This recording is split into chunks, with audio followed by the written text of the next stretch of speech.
Welcome back to Comic Book Nation, the only show that does it all for geek culture and the official podcast of Comicbook.com. We got a new Silver Surfer. The fists are already flying around. WrestleMania. Supergirl movies getting a director.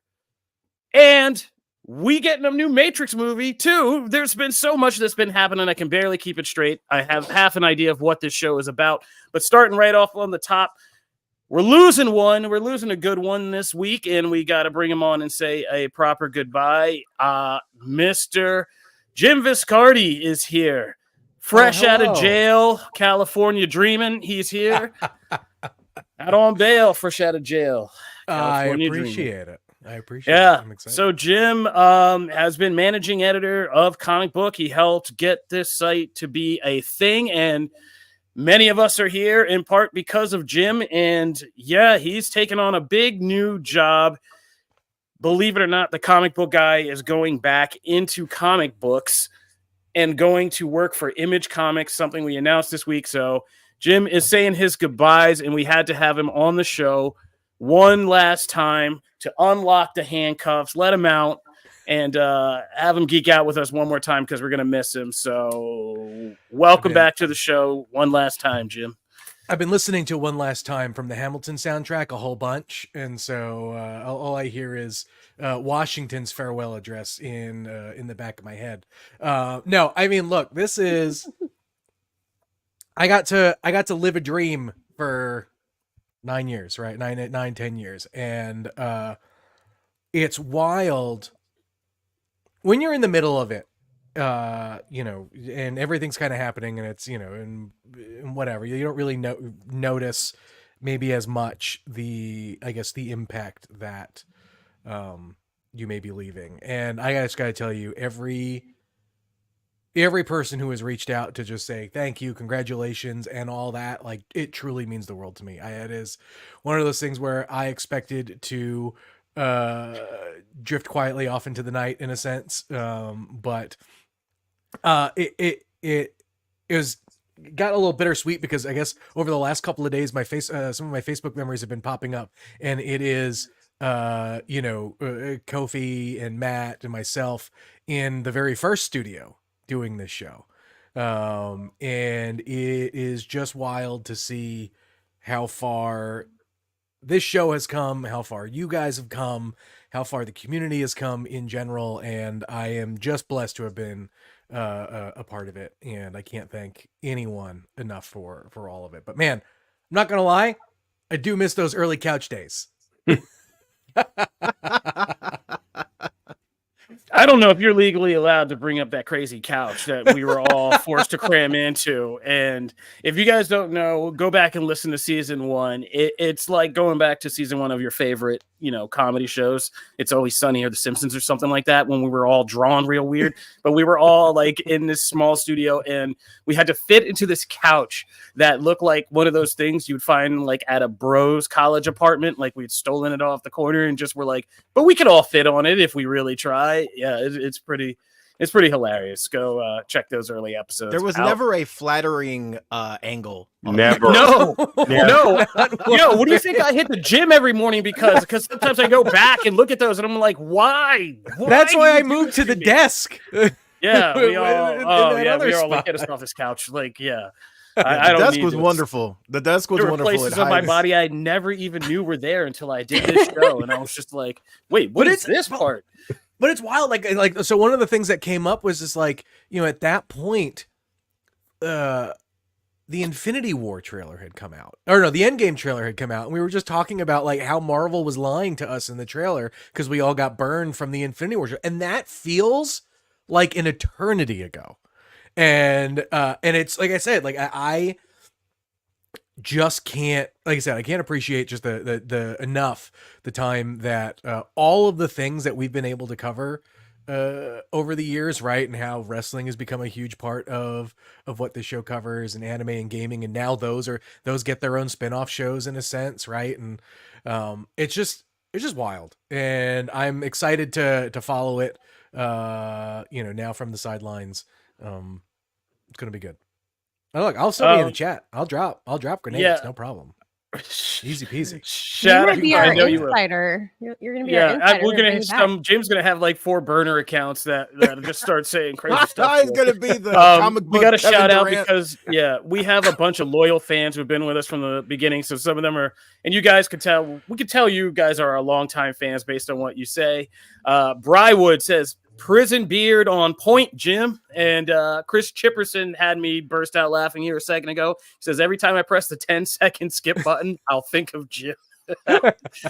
And Damon Gray says, "Every good show starts with some sketchy couch. Truer words have never been spoken." That's right. Also, one serious note from the comments. Yes, shout out to everybody that we know. I'm from the tri-state area. Jim's from the tri-state area. They just had a little minor earthquake in the tri-state area, which is weird for the tri-state area. I was there for the last New York earthquake. Those were the Screen Rant days. I was just typing away on the old SR, and I looked out my window, and I was like, why is that building like dancing? And I was like, I remember I was in New York for that last one, and I was like, oh God, I'm nauseous. Like, why am I nauseous all of a sudden? And then I was like, oh no. So that was an earthquake. Like everything, it was an earthquake. Okay.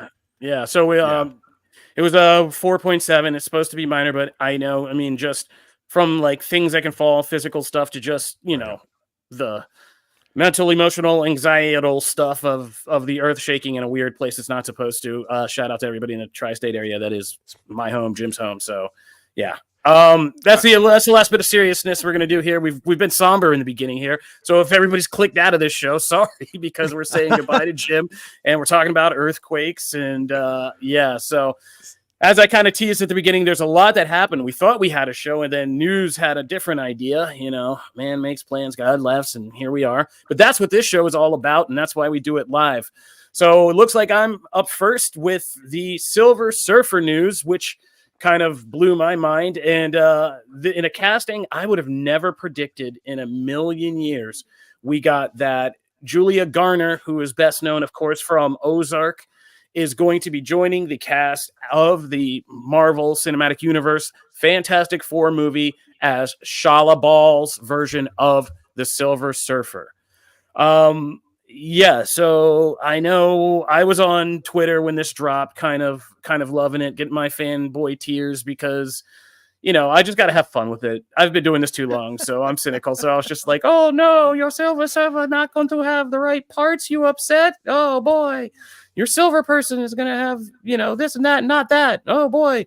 But, this is from Marvel lore, and Shala Ball's never gotten a chance to shine. So this is kind of like, it's an exciting thing, and it doesn't exclude a Norrin Rad in any kind of sense. It's just coming out. This is the only news we got first, is that we're getting this now.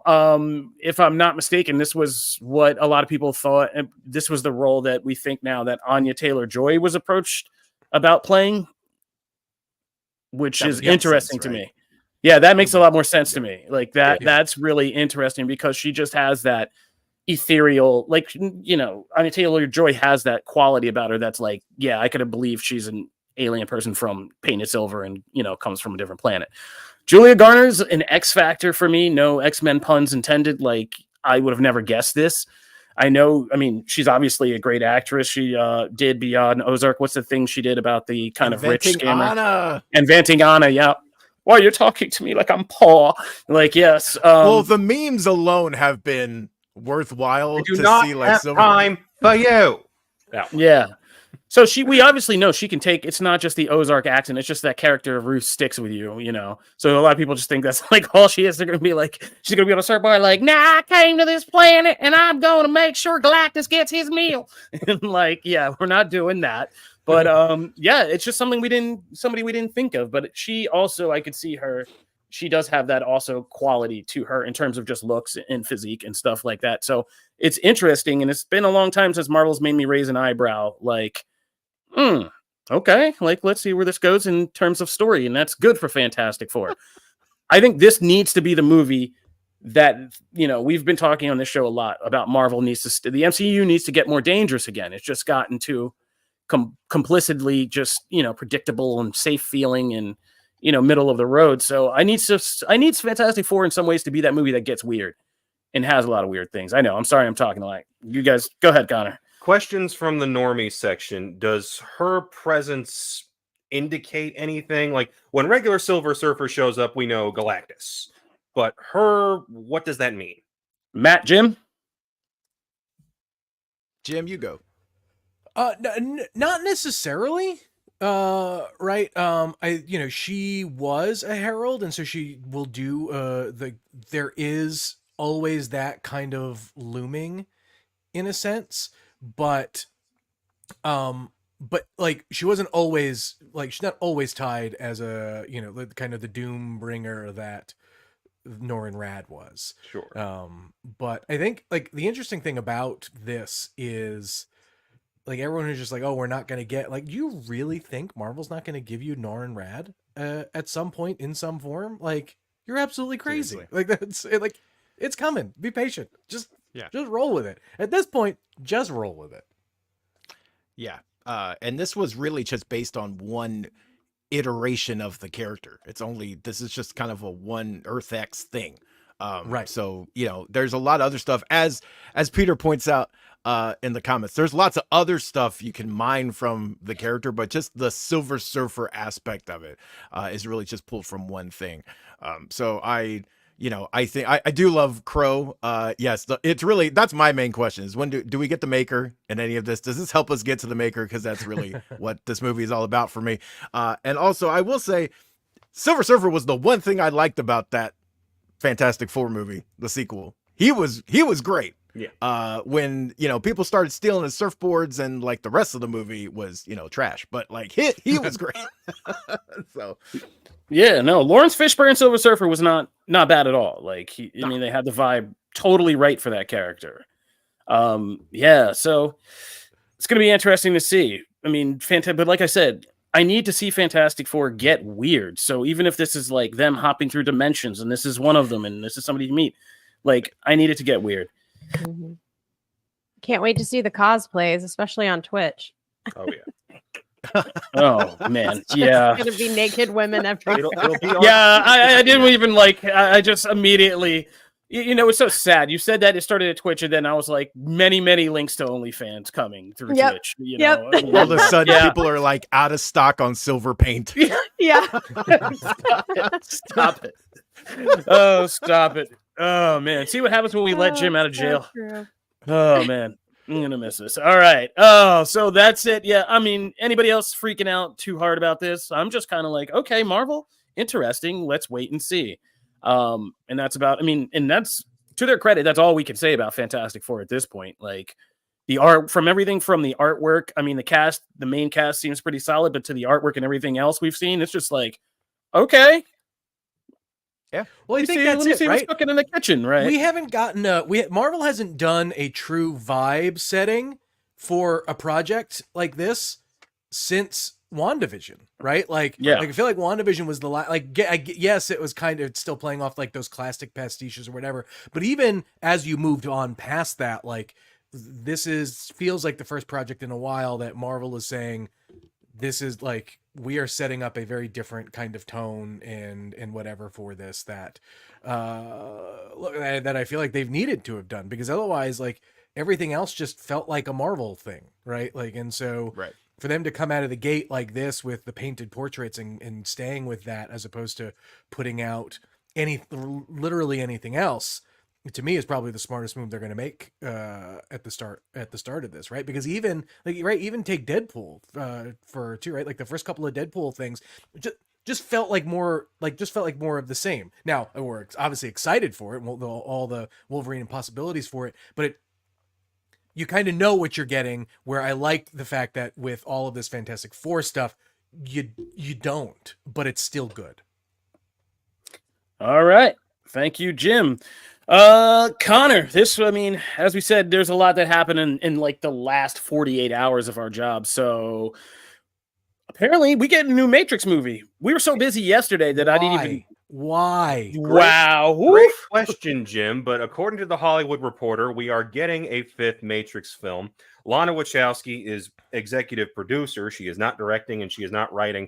And Drew Goddard, which is a name that in comic book circles causes a shudder, is directing. Not for his quality. His quality is great. It's just that every project he gets attached to seemingly gets canceled about halfway through. So whether this actually happens is a great question. It's also a great question why this is happening, because the last movie seemed to be Wachowski going, hey, I'm kind of pissed that Warner Brothers is making me do this, so I'm going to make that the plot of the story.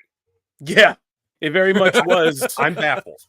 I still hold that movie up as one of the most hilarious things I've ever seen, is a filmmaker just being like, oh no, I'm not letting the machine take me. Like, I'm going to go and make something. And I still feel like in another 10 years, if the NDAs run out, we'll finally hear Lana tell her side and just be like, yeah, if somebody's going to take the Matrix out, it's going to be me. I'm just going to, take it out and do whatever the hell I wanted to do, because that's exactly what that movie felt like. And I was just like, oh, I see this. This is messed up. Honestly, Funny, though, like though. I would have loved if this announcement was more a reboot and you give it to a more avant-garde kind of director, right? Yeah. Like keep the spirit of the avant-garde storytelling that like is truly what the Matrix is really defined by, but like either start over or do it in a way where I feel like the Matrix as a concept at this point, I think actually would work as like a prestige television series, right? Like, and I think, that I would almost like a bit more serialized storytelling in a world like this, as opposed to trying to do another like big screen bombast, whatever. But just because of how much technology has evolved so much since the original, you can do a lot of that and tell some really cool stories on an episodic basis where like, look, I'm usually more on the side of I'd rather we get movies than like crappy movies cut up into 6 parts. But this has always felt like a premise that would work on TV. Yeah, and I think we're all mature and the world has moved forward enough that we can also look back and admit there are a lot of themes in the Matrix trilogy that are, a lot of things the Wachowskis were going through at the time, and like were a statement about where society was needed to probably be headed in terms of like acceptance and, opening your mind and, getting to non-binary things. And there's a whole lot of that in there. And it's like, we've told that story and kind of you won. The world has moved forward, big struggles, but still like we're moving forward. But the Matrix is, as Jim said, an entire premise and framework that can be mined for so many things. I mean, you could do a TV series. I could see you doing a kind of great TV series that's basically like a Rise of the Planet of the Apes for this, starting from like nowadays, it would just be like, we're letting our kids look at screens and doing all this. And like, what if there is a machine presence in there that's starting, to come and starting to form and starting to pull people in and, that kind of thing. There's a great show or film there. There's a lot to do with this world and this premise after that. And I'm kind of with you. I think it's time to kind of just start rethinking how to use this metaphor in different kinds of ways. You could do a whole Black Mirror with this. AI and that's exactly what I was thinking. Like the next iteration of this needs to have a bit more of a Black Mirror feeling to it.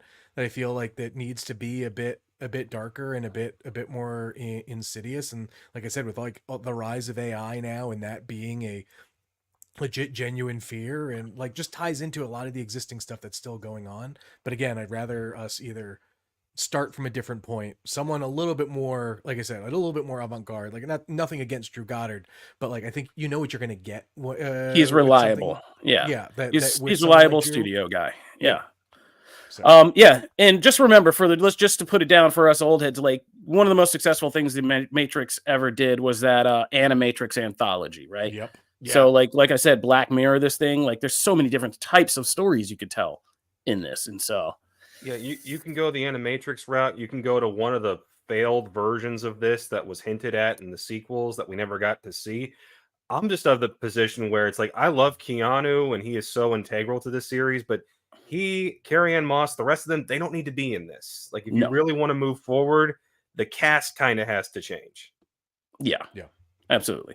We're getting our Trinity fix. I just wrote that article in the Acolyte. So like, yeah, we're good. They literally tapped her to be like, we want Trinity as a Jedi. So we're still getting that. On another interesting note of things I didn't think I would hear this week, Janelle, can you tell us what just happened on the Supergirl front? Yes, so DC Supergirl movie finds a director, we think. Deadline reported that the director of Cruella and Tonya, I always say Tanya it wrong. Harding. Tonya Harding. Harding, Tonya, Tonya. Greg Gillespie. I hope I'm saying it right. Craig Gillespie is in talks to amazing. direct this, and I'm a little biased. This was probably one of my favorite comics that I read last year, so I'm very much looking forward to this. I don't with his previous work and the stuff that I've kind of like, done my little search on, I don't really know if that was the direction that I would have thought. I thought it would be a little bit more like weird, timey-wimey, wibbly wobbly, like sci-fi type direction. But I believe in James Gunn, and I believe in this casting so far for the lead. And I'm not like, I'm just cautiously optimistic. That has become who I am. I'm so afraid to get too excited about anything. What do you guys think about this? I'm probably going out on a limb and saying that I'm the most familiar with, Craig Gillespie's work. He did Mr. Woodcock, the one that really started putting him with that Billy Bob Thornton movie, and I think Sean William Scott. He did the one that really put him on the map was the Ryan Gosling movie Lars and the Real Girl, where he was a guy who was carrying around, the blow up doll as his girlfriend, and that's when people were like, okay. He actually was the first ever podcast I ever recorded. Was the Screen Rant Underground review of Fright Night, was his remake of Fright Night. Wow. So yeah, exactly. Wow. He did You go I, back. Tonya. Yeah, he got real big acclaim in the Oscar consideration for Margot Robbie and I, Tonya. But like these are all And like realistic type film. Like they're not like well, sci-fi. but no, but what he does is he is very good at like looking at things, his signature like Americana stuff, and adding this touch of just like slightly surreal, kind of demented absurdity to it, and then kind of bringing out reflections of, society and people. That's like what I, Tonya really is. And he does it in this very kind of montagey, kind of artistic, almost like this Guy Ritchie kind of way, where it's like a lot of cuts, and there's like cuts to Margot Robbie describing her life as Tanya Harding and being like this, and then cut into a scene of her doing this and going back and forth. So I could see why they got him, because there is a lot about Supergirl Woman of Tomorrow that is about dissecting, the image of Supergirl, the legacy of Supergirl that's been written about, and how she's been used. Also mirroring a lot of other kind of genres like mysteries and horror and stuff like that. And he's kind of good at doing that. And he's really good at character study. That's what this guy does. Very, very, very well. Tanya is great in that. Oh, yeah. Oh my God, I love that movie so much. I voted the hell out of it that year in the critic circles. And Physical, which you could go watch on Apple TV. He was like one of the big people behind that with Rose Byrne about, about the 80s aerobics instructor, and who's kind of nuts and her trying to get her business off the ground. Like, yeah. So all the things he did United States of Terror. That's right. With what's her name? Also great.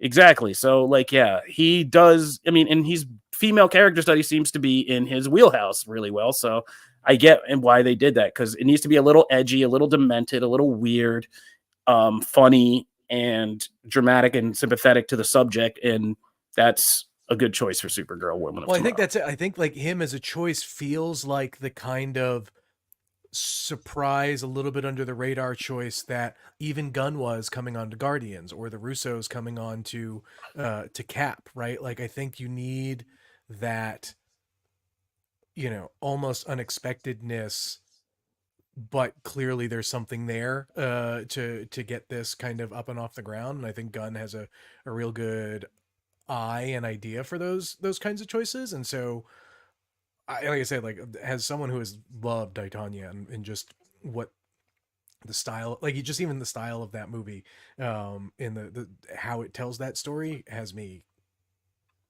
pretty hyped for this, right? But I understand where people like folks in Janelle's corner who are just like, I don't see it, I don't get it. but I think it's one of those like trust the process. I think it's And people who are hopefully we like get something good. Cruella. Like they like if you've only seen Cruella, you're gonna be like, wait. I mean, I is this loved gonna be, like, Cruella, though. cartoony? Yeah, I was Yeah. gonna say I do. That comes from someone who likes Cruella. Well, here's the thing. That's a good segue because this is what Craig Gillespie does. So, like, I grew up in the 90s and I grew up in 80s animation. Janelle, Nat, we're roughly the same. And so, like, Tanya Harding, Pamela Anderson Lee, because we didn't mention Pam and Tommy, that whole Hulu I series. loved that. And Cruella DeVille. Right. 3 women who, like, I would have probably mocked or villainized in the 90s. I'm like, these are real people. We got to consider who they are and like what we've done here, like, and all that. That's And true. so, like, that is so true. and so I think that's a smart, like Jim said, that's under the radar. And Jim, that is going to be the last great insight from Jim Viscardi, No. putting it down, dropping the mic with that, giving you guys some education You on have to Supergirl promise he'll directors come back. because Oh, he's yeah. got to get Look, out of He'll here. be a guest. I'll be back whenever you'll have me for sure. Perfect. But again, guys, like I said, I thank you for everything. It has been an absolute dream, an absolute honor, and I'm excited to see where this goes next. So it's in great hands. You guys are in great shape. But I'm proud of all y'all. So thank But you. you're a heck of a boss. I just want you to know that. Like, even as appreciate like I'm just like the side person that comes in, but I was talking about you on my stream and I was like, I've had one good boss in my entire life, and it was Jim.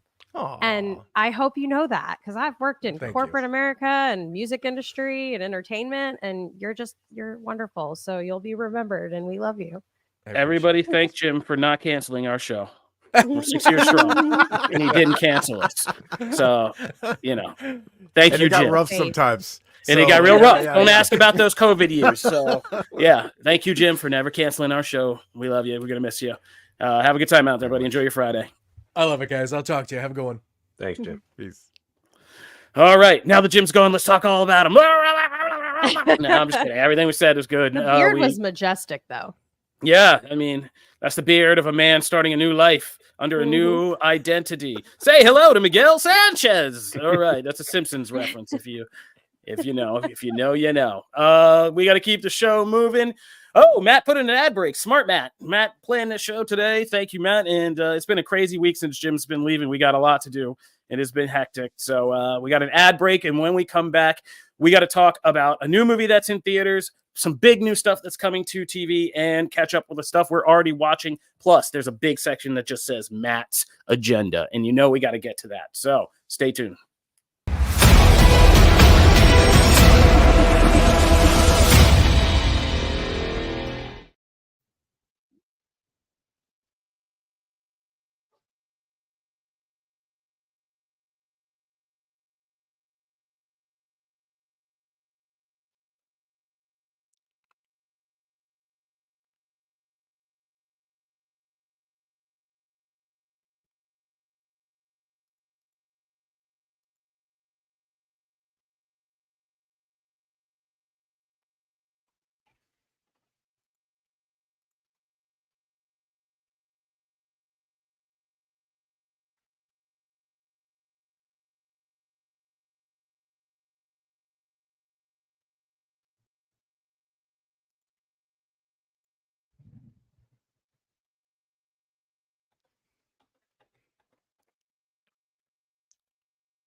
Is that you, Janelle?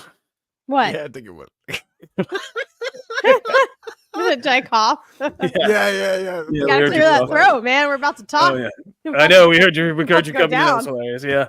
All right. Well, we're back. Comic Book Nation. Everybody say bon voyage to Jim Viscardi. He's going to be a big guy over at Image Comics, so he's not going too far. We'll probably be answering to him about some stuff still. Classic Jim. As we continue this show, we are going to get into our section kind of going over what we've been watching this week on the TV and movie front, starting with my review of Monkey Man. So I went out and saw, there were 2 movies I had to choose from because I didn't get to see any movie screenings this week. So there were 2 movies I got to choose from that were playing at the same time, and it was Monkey Man or The First Omen. I'm behind on horrors. I'm sorry I haven't told you guys about Sydney Sweeney and Immaculate or not. And, The First Omen is now out. But, I've been burned a couple times on horror this year. So I was like, let me go see what Dev Patel is cooking with Monkey Man. And this is Dev Patel's directorial debut. It was made on a budget of $10 million. And it's called Monkey Man. And the storyline is about a kid named Kid, or the made-up name Bobby, or Monkey Man, who is trying to get revenge for something that happened in his past and has to go into this kind of underworld setting in India and kind of, get this revenge he wants while moonlighting as a kind of underground fighter who wears a mask of a monkey. Okay. So, I think this is one of those films, like when I was younger and, Christopher McQuarrie did his first movie, like Way of the Gun. I thought this is genius. Like, oh my God, look how crazy it is. Look how artistic it is. It's violent, but it's artistic, and it's this and it's that. But I go back these days, and after watching enough of his Mission Impossibles and everything he's done since, and I go back and look at Way of the Gun, and I'm like, yeah, this is rough. This is like film school impressive. If I was in like college film school, I'd be like really cool with this. And that's kind of the way I feel about Monkey Man. This one was an interesting watch for me. It was just, there are a lot of just Dev Patel trying things out as a filmmaker. And, a lot of it looks very good, but it's just kind of hard to make it feel like it's a cohesive film vision. It feels just like a lot of avant-garde sequences and trying things. It's a lot of his character standing around looking, feeling rage and shaking and having these kind of then visually experimental kind of montages or sequences flashing back to his mom, violent things that happen. There are things where he gets knocked out or falls into a water, then it's just like watercolors and all this surrealist stuff. And so it's a lot of film school experimentation type stuff. And I'm sorry, y'all, I didn't love it. I was squirming. I was getting sleepy a couple times, and it's a 2-hour movie. And by the end of it, I was like, come on, man, can we do this? Can I go? That was kind of my attitude about it. All the best stuff you saw in the trailer. Like, so all those action scenes you saw are the action scenes. It's one of those classic, like, lot of build up to then these, this violent taxi driver style kind of climactic thing. And this guy has no plan. It's not like really well thought out. You don't really get to know the character from not having a name to just him being largely inaccessible. He's upset about this thing in his past that was like violent, and eventually they show you what it is, and it's very over the top and kind of crazy, but like you don't really know who this person is as a character. There's no real dialogue or interaction between characters. It's very silent a lot of the time. So there's like a girl he likes who works in the club who's like kind of a prostitute, and you don't know how she feels. And by the end, some pretty wild stuff happens, and you're just like, well, where is all this coming from? Like, this is pretty nuts. And so, yeah, it's a weird movie, but there's promise in it. Like Dev Patel, I mean, he has an eye, he has a vision. Like this looks halfway decent for most of it, and pretty much all of it. But in terms of like that thing of actually being able to put a movie together, like all these parts, all the things you shoot, and have this clear story come out of it, we ain't there yet, bro. We're not there yet. Yes, Connor. I will say this, and you're not the first reviewer I've heard kind of have a mixed reaction to this, but I hope this kind of opens the door for him for other action roles. If nothing else, like this guy's been great since Slumdog Millionaire, but his career is kind of all over the place. But if he wants this to be his, hey, I want to be that Keanu Reeves type where you put me in wild action stuff, I'm all for it. Because at least from the trailers, the action stuff looks cool. There's just not a lot of it. Oh no, him as okay, I just was critiquing him as a director right now. Sure. We want to talk about him as a performer. Like, yeah, he's great in this. Like Dev Patel is great in this. Like, I mean, the action stuff, there's just a scene where like he like pops his shirt off for something and everybody's like, oh, okay. And like, yeah, I mean, he's buff, and like the action scenes, he does some pretty hard hitting stuff in this. And yeah, I can see why he broke his hand on like the first day of filming. Like, there's some stuff that goes down in this movie that is pretty, the violence is violent. And so, yeah, he can definitely do that.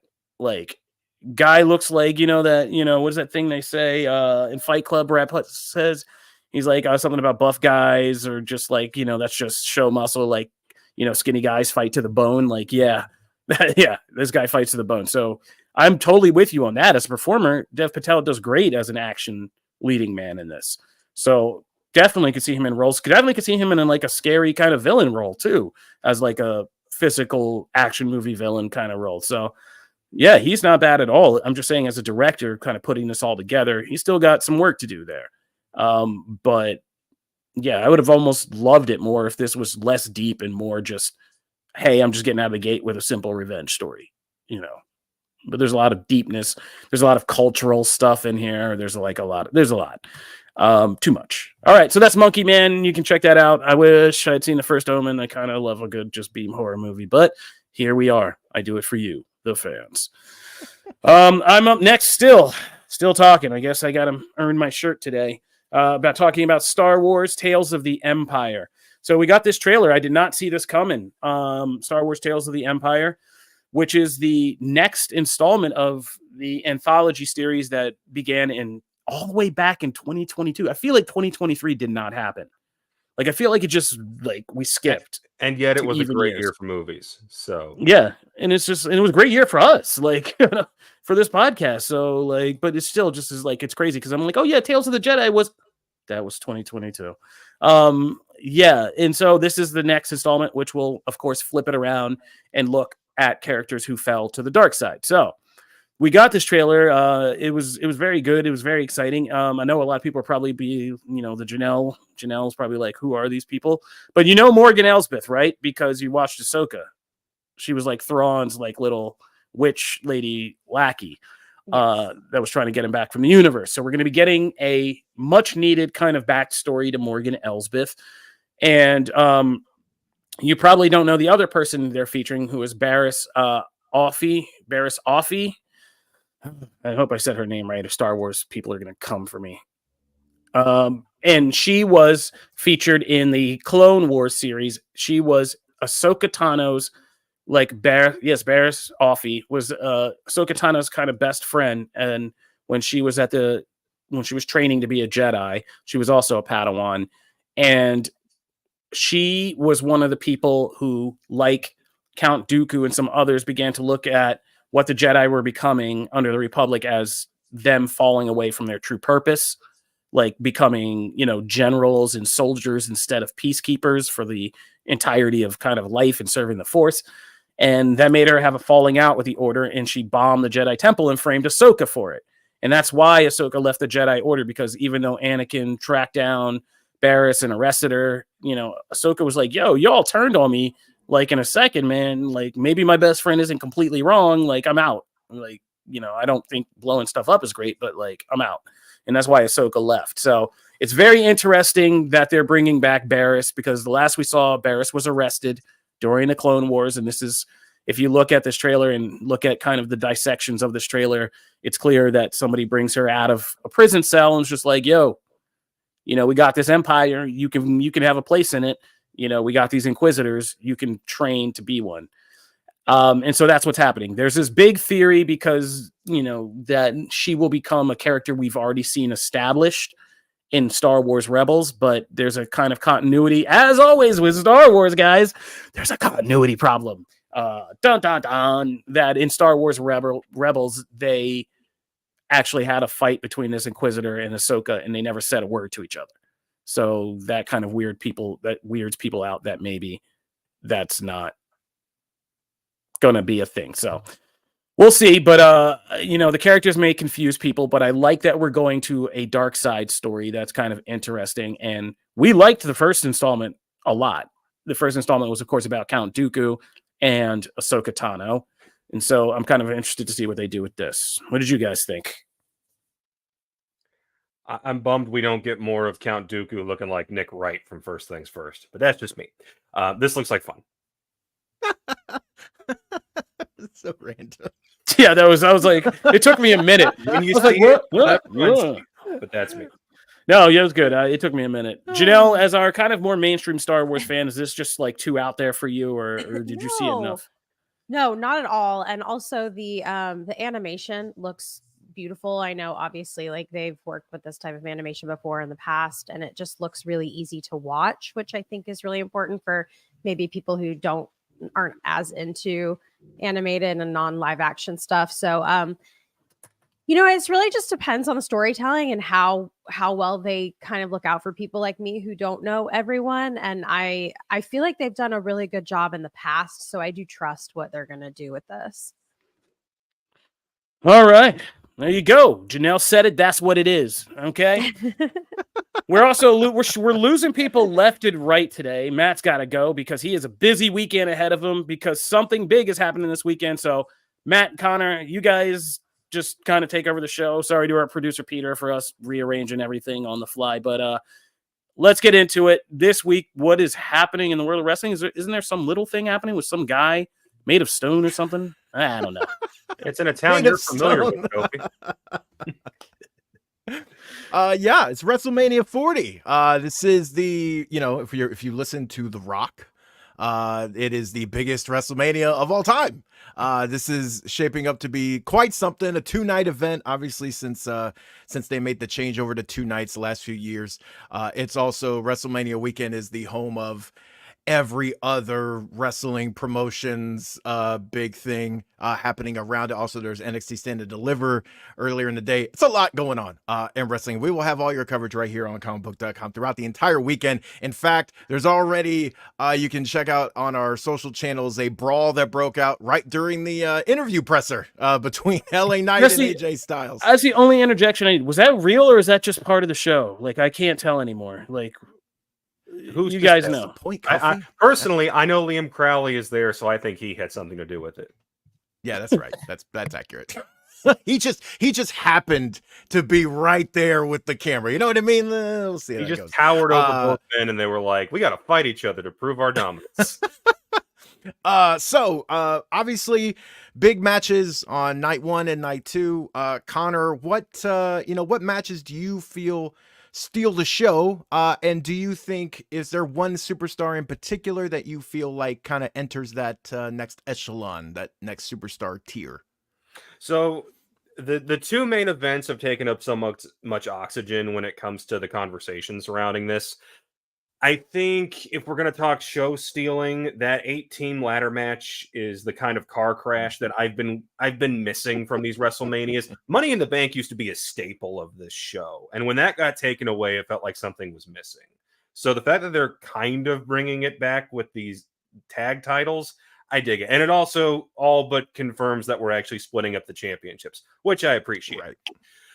As far as like breakout stars, I feel like this is a great opportunity for someone like Drew McIntyre, where there's so much story surrounding his character right now, and there's a lot of questions about whether or not he's staying with the company because his contract situation continues to be kind of shrouded in mystery. But if you watch week to week, he's the most compelling character. He's and fantastic. It's been that way for a minute, and now he's up there with guys like Seth and CM Punk, and he's still holding his own. This wasn't just a flash in the pan. This wasn't just hidden by vignettes. No, he's actually making this work. So I have some questions with Punk sitting at ringside at commentary if he's going to interfere somehow. Damian Priest still has that Money in the Bank briefcase, which could always play a role in it. But I think by the end of this show, by the end of this weekend, we're all still talking about Drew. And if you want to talk about any other matches, Sammy versus Gunther, that's all but guaranteed to be a classic. Rhea versus Becky, I don't think you have those two in the ring without something special happening. And I feel like Bayley and Io Sky really should walk into this show with a chip on their shoulder. Because despite the fact that this is a 2-year-long story and Bayley won the Royal Rumble, this is maybe 7th in terms of like actual fan excitement of the 15 matches we know that are happening. So if I'm them, I'm walking in trying to do something really memorable. Yeah, I don't think that will be a problem for them. And I agree. I think this is one of the best stories on the card.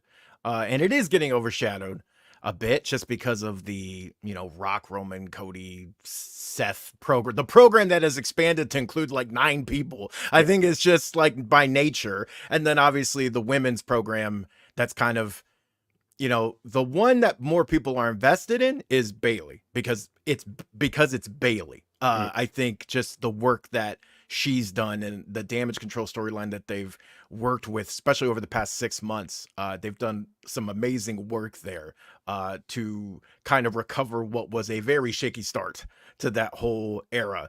And so I think they're gonna do. I think the Bailey moment, because I really can't envision it where she doesn't walk away with the title. I think the Bailey moment of her winning is one of the ones that everyone's talking about after, and that stays around. That is going to be a very special moment, probably a very emotional one, and one that crowds are gonna kind of lose their minds on. You know, and this kind of leads me into our next one of like, you know, who was walking away with titles, right? I think obviously, you know, the finish the story. To answer All in the Game, I'm not speaking for Connor, but for me, yes, I am a Cody crybaby. You know, Rock can label me as much as he wants. There was one right end to this story. And no amount of horning in on that story is going to change my mind. So yes, I'm very excited for that, and that's going to be a special moment, just with everything it means.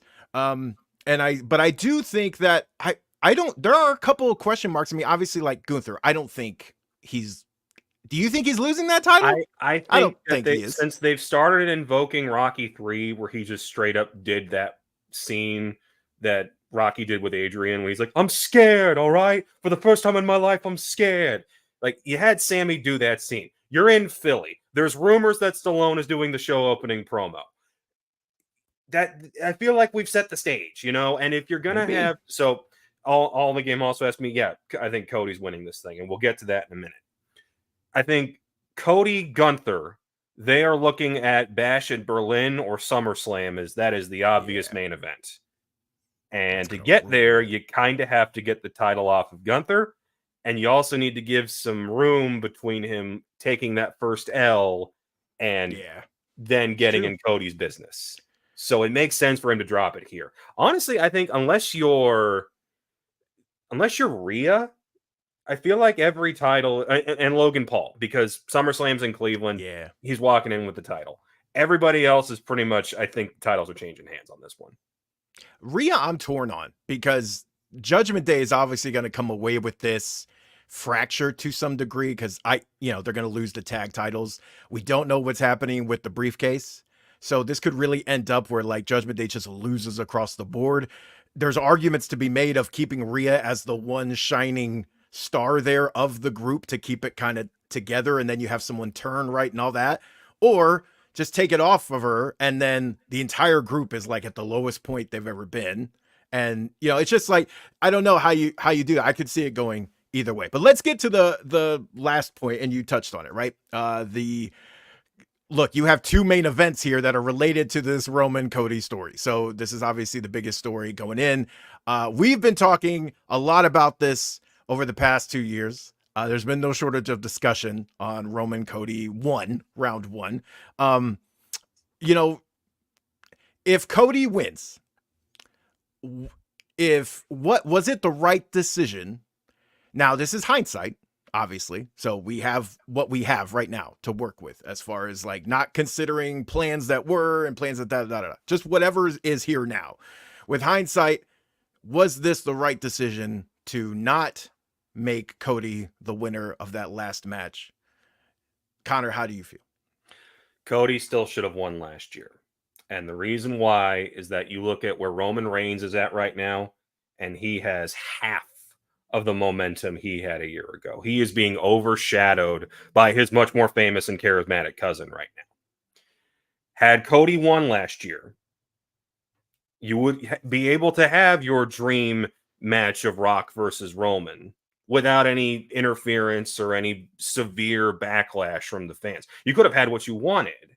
Instead, they had to pivot. Thank God they did, or they were about to drive this show off of a cliff. And thank God that they did it quickly instead of waiting until the last minute like they did with Daniel Bryan 10 years ago. If Cody wins, and I think he is, we're still going to have a great moment, and we're still going to get that Cody championship reign we were envisioning a year ago. But you could have avoided a lot of the headaches you had about 2 months ago had you just had Cody win then. And Roman could be in a much stronger position right now going up against his cousin, as opposed to now where you look at it, of all the storylines we talk about regarding these two main events, Roman as champion is maybe 5th in terms of importance. And that's not a great sign. Interesting. So, yeah, hard disagree on me. I didn't mind it back then. I wanted to see how it played out. And it played out. Here's how it played out: a bad match with Jey Uso, a forgettable match with LA Knight, and an even more forgettable 4-way. That is Roman's last year. Since then. Okay, that's okay. Number one, the Jey Uso match was good. I was there. People hated it. Right, but like, okay, that's not your. I thought that was a good match, and a lot of people I saw like that match. Like, that's not a all-time non-classic like trash style match. It was a good match, but that's subjective. I'm not gonna get into that. What I will say is that, to me, Roman is being overshadowed right now by The Rock, but I don't necessarily even really take that as a negative on the way the storyline went or anything like that. That is part of Roman's part-time schedule. That is a perk of being in this position. And I think that did more for losing momentum and things like that than anything storyline related. I think it's just the fact that he was not on TV nearly as much this year as he was the year prior.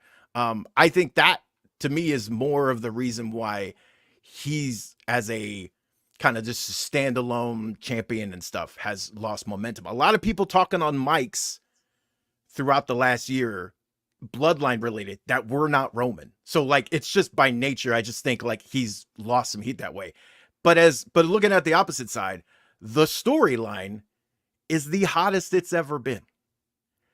And Cody as a face, you were around for a lot of those Slack chat, like word vomit Slack chats, right? During wrestling shows of like, oh my God, like this is Cody's boring, all that stuff during that hottest person in WWE time. Yeah, he was being forced to spin his wheels. But this Cody, all of the Rock stuff, all of the being pushed out of the event, all that, we are very much in a Becky the Man situation of things sometimes just happen and push stars into other tiers, whether it was meant to or not initially. He is 2 times as hot of a star and as a pure babyface than he was then. The moment is going to be better. The moment of him winning is better. He's more popular. It's just not even like quantifiable. He is 2 times as popular and as a force than he was then. And it's just like that part is going to rule. You can still do all your Roman Rock stuff later. Rock's been teasing it with the L and all that. They're going to do more story and stuff for that. And that's fine. But I just think it worked out. Some of it was pure luck. Some of it was having to pivot from bad decisions. Not denying any of that, but as it stands right now, as long as he wins. Now, if he loses, it's a whole other conversation. But if he wins, it's a better thing. Events. What's your pick? What's happening each night? Oh, I think Bloodline totally screws them in the tag match, right? So it'll be a Bloodline rules match for the second night. So they lose. And then they lose, but they tease something between Rock and Roman, right? That'll happen. And then in the, main event, Cody overcomes 90 million odds. Everybody gets involved and he somehow walks away with the win. I do not know if they will tee up Rock Roman there or if they will let the moment be and then tee that up on Raw. They've done both. Yeah. So, yeah. I so disagree, Peter. That's trash. I so disagree. I will listen to Cody on that mic all day. I enjoy face cut. I know I'm in the minority amongst comic book Slack, but yeah, I will eat that up all day. Well, I'm no longer in comic book Slack, so I enjoy Cody as a babyface dag nabbit. But I'm with you on this. I think the first night, it's just a matter of the bloodline numbers. Just Cody and Seth can't overcome it. So then you stack the deck for night 2. You don't hint at a bloodline rules match and then not deliver on it. That's just Right, basic exactly. booking philosophy. You don't hint at something and then not give it to you. As for night 2, let this be, and they've kind of hinted at this already with a visual of Seth and Jay kind of coming to Cody's rescue at one point. We need that Avengers Endgame moment where you've got all the bloodline on one side, and then you've got everyone that they've screwed over in the past 4 years. So Seth, Jay, you can throw in John Cena, have Steve Austin walk out there and go face to face with Rock one more time just for the obscene pop it would create. Kevin Owens, Sami Zayn, Randy Orton, LA Knight, not Drew, because we're keeping it with that story. Right. But you just think of having so many people, just an absolute cluster, and then it ends with Cody pinning Roman. And then you have Cody have his moment, and then the next night or the next SmackDown, because that's still being positioned as the A show, have Rock out there, have Roman out there, do something with that red lei that Roman always wears, signify that Rock's still pissed. Let Rock keep that heel final boss thing he's got going, because you can tell he's having the most fun with this. Yeah, he's having a good time. And then let that carry to next Mania and run that there. And you're good. Agree. It's going to be fun. I am very excited. We will obviously be touching on this and everything that happened the week after. Lots of stuff. I mean, I'm not kidding. There's like 90 shows between now and then. So we'll talk about then. I got to bounce. So Kofi, I'm going to throw it back to you. Do what we do. I've got a couple of things I stuck at the bottom of the rundown that I know you guys still wanted to get to. But I got to bounce. So I will catch you guys later. See you, Matt. See you, Matt. There was so much nudity in those statements at the end. My God. All right. Moving right along. We are going to be taking another quick ad break to digest all of that wrestling content. And when we come back, we are going to be catching up with TV this week because Invincible threw a hell of a finale at us. We got stuff going on in Shogun and some weird stuff happening in X-Men 97. So stay tuned for all of that.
Welcome back to Comic Book Nation, the only show that does it all for geek culture and the official podcast of Comicbook.com.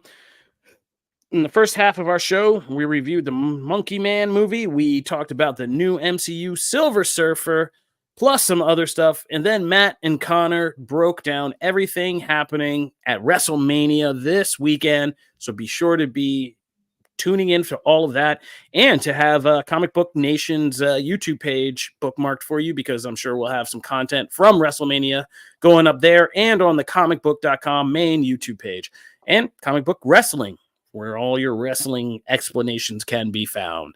All right, Janelle and Connor, you guys are the sole survivors of this episode. We've lost some people along the way today. Let's close out the show by talking about what's going on the TV screen. Starting with, where do we start? I forget what we're saying. Oh, I said to Peter. No, we're starting with Invincible. I told Peter behind the scenes so we could have all the assets worked out. And I wanted to kind of use the most time to talk about Invincible season 2 finale.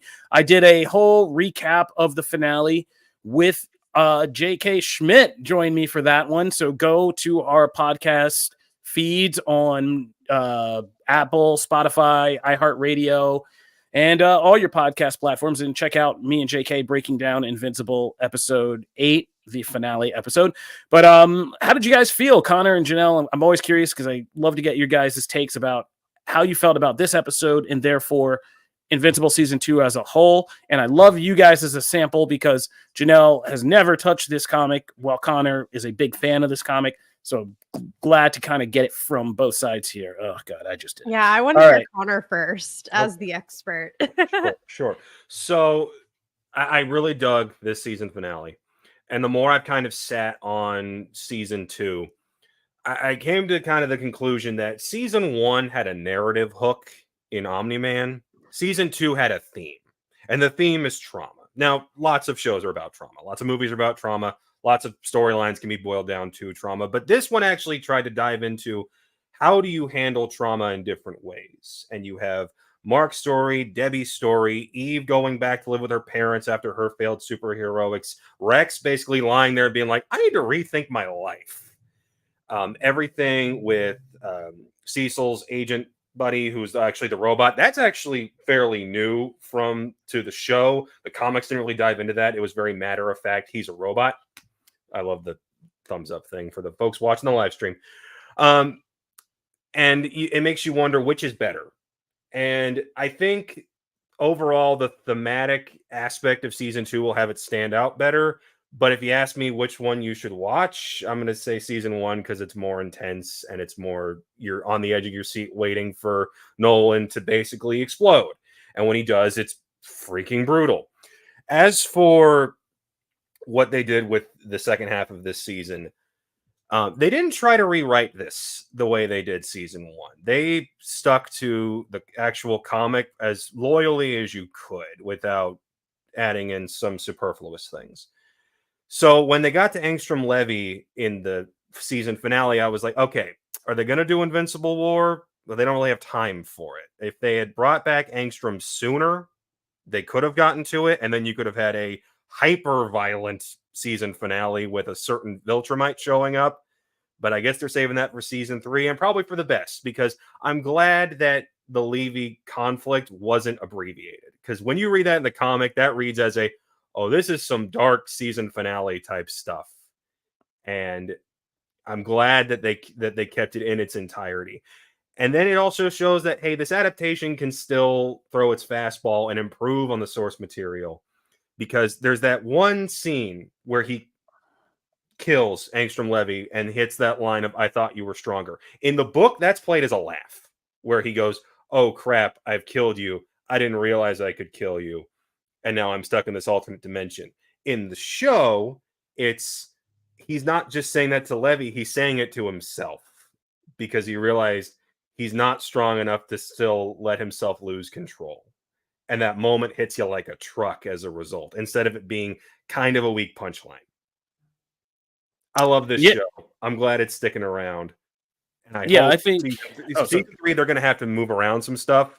But I'm hyped for it. And I just do not do this half season split thing again. Avoid that like the plague. Oh, yeah. I mean, I agree with you about the theme. I would tweak it. I think it's kind of, it's 2-part. It's like trauma, but it's also trauma plus identity. It's who are you after a trauma? Like what does it do to you? Who do you become and how are you affected? And how does it kind of push you away from who you thought you were and into these new uncharted waters, and how do you kind of reclaim your identity afterwards? Because that's kind of what Mark, Debbie, and Nolan have to do across the season. And then by the end, all 3 of them are in very different places. Janelle, what did you think about this finale? I thought it was spectacular. I feel like they wrapped up a lot of things that I was kind of like, oh gosh, where is this going? What are they going to do? I don't know. I like both seasons so much for different reasons that it's hard for me to say which one is kind of ringing more true. It's hard for me to remember the first season at this point, as we spoke, or, we said this many times because I took that break halfway through this season. I think it lost a little bit of, steam, but I really hope that they don't do that again. Hopefully they've learned their lesson. I love Kofi's reactions are great. And so I really think that if they didn't have that break, I actually might have liked this season more. Yeah, I'll be Yeah. forever curious about that. I'm gonna Yeah. forever be so curious if we had gone right from episode 4 into episode 5. Like, Yeah. I think Invincible would have been like off the charts hype. Like right Agreed. about that. Yeah. And like I just feel like I actually feel like I really liked this season a little bit more because I am more aware and familiar with the characters. So like obviously the first season was just me getting to know everyone, and now I have kind of attachments and I love like the family dynamic. Family has been mentioned so much in this season, like even more with the Oliver and his mom, and obviously what's going on with his dad, and even like the team is calling each other family in these episodes. And so I felt kind of like more emotionally connected to this season and to this finale. So yeah, I thought they did a great job. Yeah. I think this split will be forever the thing that, really tripped this up and changed the perception of it in people's minds. I don't think we should ever do that again, like ever again. But overall, I think, I said this early on because got to see both halves early and see all the episodes of both halves very early.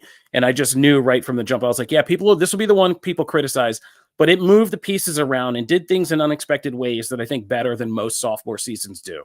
And it was up in the air until this last episode, but this last episode pulls everything from this season together in such unexpected ways, such an unexpected use of the multiverse to do it as a storytelling device and not just some like weird gimmick. Like, yeah, we had Easter eggs in there to a dozen different things, but those were just fun asides. But the multiverse and Mark being in these different worlds and learning there are these versions of him, and us learning that there are these versions of them that are truly nightmarish, and all of that stuff brought all of that theme of identity, who he is, who he thinks he's not, all together in such a compelling, interesting way that shows you why Robert Kirkman, as co-creator of the comic and creator of the show, is so great at his job with whether it's The Walking Dead or this. It's taking familiar genre tropes and turning them in a way that we haven't seen before to kind of create new insights into, like, and real psychological insights into how this would affect us as people, what we would become, what we would do, all that stuff, the good, the dark, the light of it, And so, yeah, I hope the show sticks around and comes back, because I wrote a piece. It's on Comic Book now. Even without reading I never read the comics, but I know that we are going to have one hell of a season 3. And it's already set up like that. Man, Janelle, it's down to you and I. We're like the Daryl Carroll of this whole thing left. Look at this. Yeah, it's just us. Connor needs a computer charger, so he's going to get his charger and get back on here. Yeah, we got it. So let's move on and talk about Shogun. All right. Yes. Janelle, how are you? I got to sit down and chat with 2 editors of Shogun this week. That was great. Check out those interviews on comicbook.com TV. Yeah. So, Janelle, how are you doing? We got this latest episode where there was a big turn, a big Game of Thrones style turn in this, Oh my not God. as much bloodshed, but like, yeah, in terms of just. But the blood that was shed. Yeah. Oh, right. Oh, I forgot, man. Yeah. That was so lame. I'm Yeah. sorry. I'm not spoiling, but boy, oh boy, the end of this episode was so lame. Like, I was almost angry for watching. I was like, golly, are you serious? Like that. It was not rewarding in any way. I was so annoyed. But I have to hand it to that actor who plays that character, and I don't want to spoil too much, because it was perfect. Like that character was the biggest knob ever, like on out of a cast of characters who are all so like on point or have something powerful, like interesting or dignified about them. This kid was like the biggest knob in the world. And just to see that that's how he went out is just, it was great. I laughed so hard. I was horrified that I just started laughing when it faded to black. I was like, oh my God. I was like, how are you going to fumble the bag in a year of bag fumbles? How do you fumble the bag like that? Oh man. I really was hoping that they would have like their big moment and they didn't. So, that was interesting. That was the most Game of Thrones style death I've seen. Yeah, we said that right before while you were gone. We said that. I said it a Game of Thrones style twist. Yeah. So but the episode's great. I love how the story's progressing. They're doing such a great job. I will say, like, I feel like most of our peeps have listened to us at this point. I've decided to start watching the show. My husband is one of them. I came downstairs from streaming one day and he's, trying to read all the subtitles. And I was like, oh, why don't you just turn the dub on? Don't turn the dub on, guys. Apparently it's terrible. Like, yeah, it's not good. It's really, really hard to follow. It's not well done. Just read the subtitles. That's all. I just want to just sit down, focus for one show a week, read the subtitles. That's what I said in the original. This is the one show that I like literally I get up in the middle of the night, and if I fall asleep on like Monday night, because it comes out at 11, and I'm like, if I fall asleep, I wake up in the middle of the night, I'm like, oh, I'm gonna be up for an hour. I'm like, yeah. I put on my headphones, I shut out everything, and I just watch this for 1 hour, just so I can go in my willow. How far are we? Like, how many more episodes do we have? Episode 7. We have 8, 9, and 10. We have 3 more. Oh wow, that's great. Coming down to it. Yeah. So Connor, I had something to say, but then I just totally forgot about it. So, Connor, go ahead and I was going to say, yes. First of all, I was going to shout out Addy for just cracking so many jokes in the comment section today. Yeah, you heard my little jokes about Matt when he was getting out of here. Thank you for that. And you guys with the Shogun puns, or all of our regular listeners, you guys are hilarious with the Shogun puns. I'm trying to keep a straight face over here. Connor, how did you feel about this episode?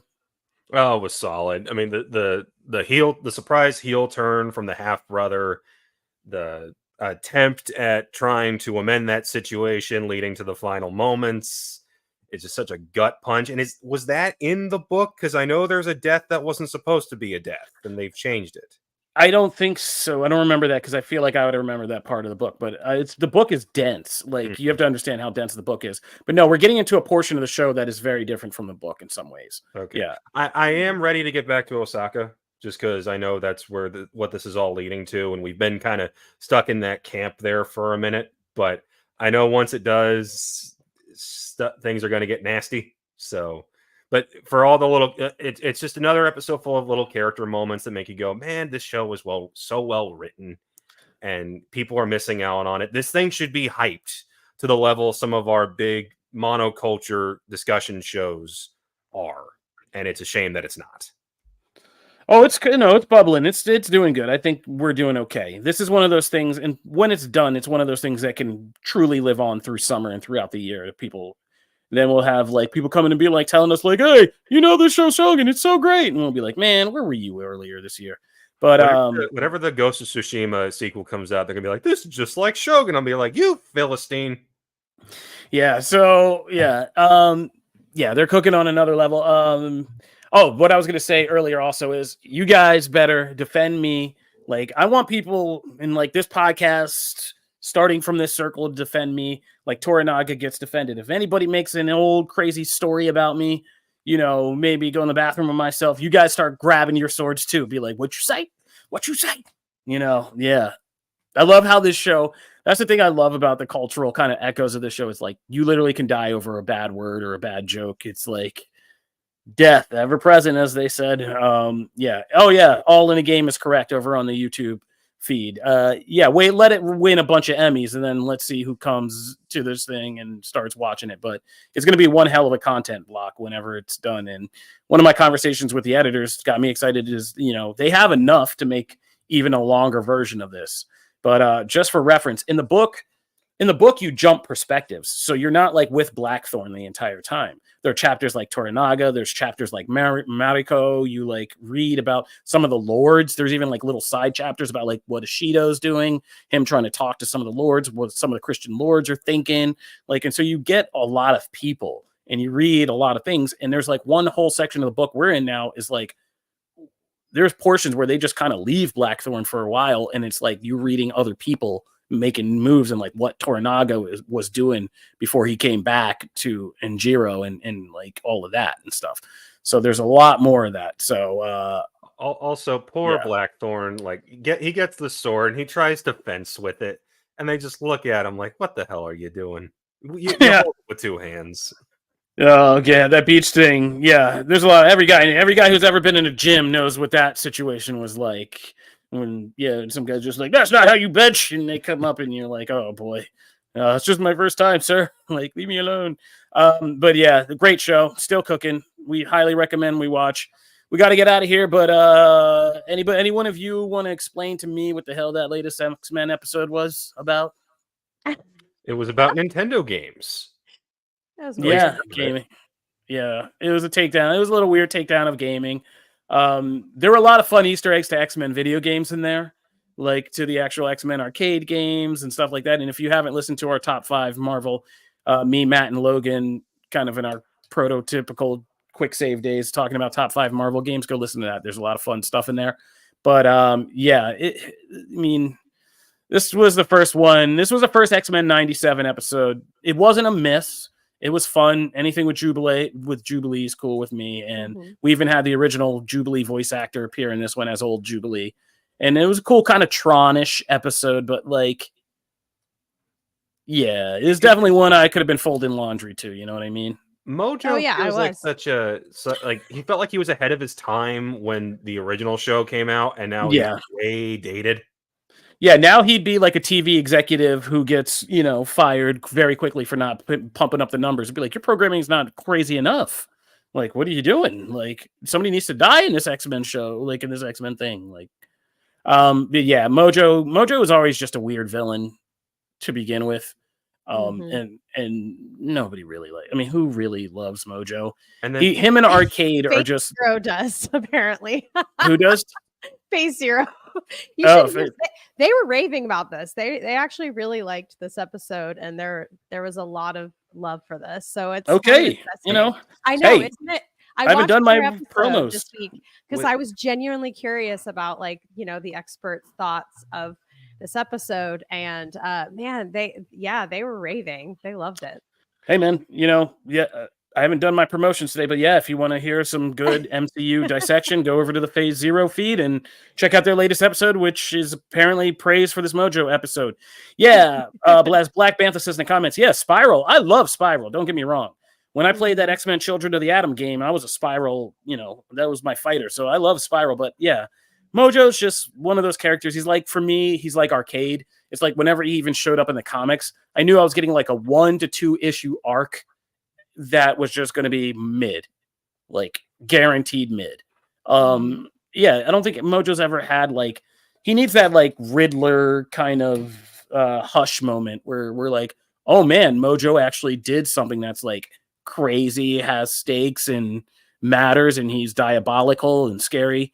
But we don't have that ever. It's just like kind of clownery and satire and all that stuff. So, I mean, if you're into that and in your gaming culture and there's a lot of good jokes in here about it, like, good for you. But yeah, I mean, I thought we were really cooking with X-Men the last few years. And the weird episode split, I had to watch it twice because I was like, wait, did I have a stroke? I thought the first time through, I think I was distracted and I thought like the Forge scenes and stuff were interspliced with the gaming scenes.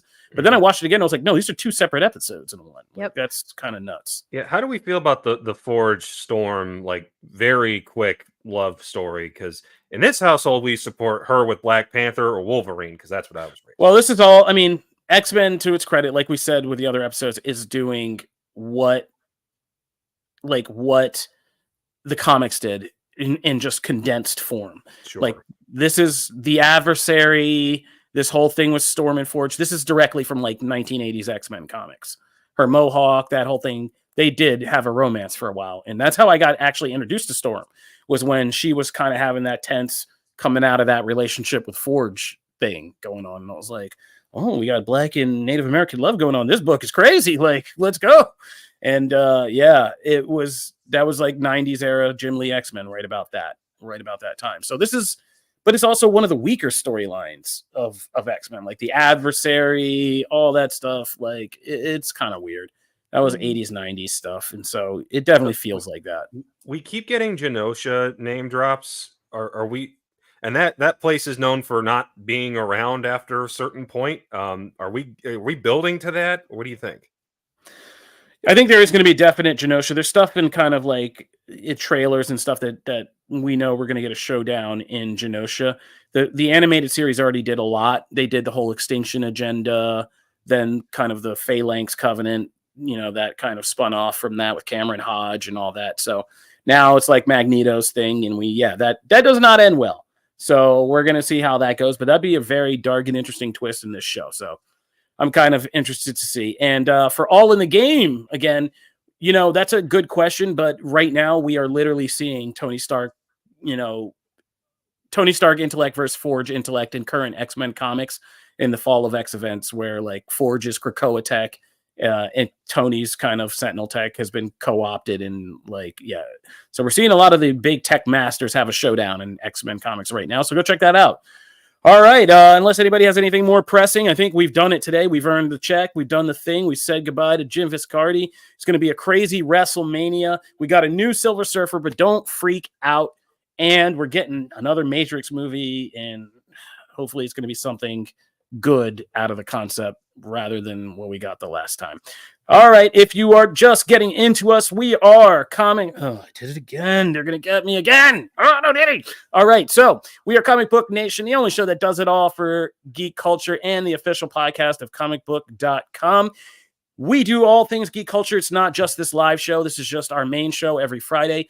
We also have spin-off shows that include Anime Initiative, our hot new anime show that drops every Tuesday on this same feed you are watching right now. On Wednesdays, you can tune in and catch the pull list, where Maddie brings together some of our comic book experts and tells you about the hottest things happening in comic books that week. Thursdays are for Quick Save, our gaming focus segment, where they talk about the biggest things happening in gaming culture that week and let you know all about it, and review the biggest things from game trailers to, new footage to actual releases. And then you're back with us on Friday, baby, where we do live show, and we just kind of go and do it all and plug you into everything that we do. Plus, we got recaps for shows. We just did one for Star Trek Discovery, which is now back on Paramount Plus, and me and Jamie Lovett sat down and talked about the final season of Discovery and everything this show has done. We have the Invincible season finale recap, and we have a lot more bonuses coming with Fallout starting soon, and a whole bunch of other stuff planned for you guys that we know you're going to love. So subscribe to Comic Book Nation now. Janelle, Connor, thank you guys for being on, being the sole survivors of this particular Walking Dead episode. We started out with 5. We're down to 3. Connor possibly has a zombie virus growing him when he disappeared for that brief period. We'll see you guys next week. They're Comic Book Nation. Peace. Later.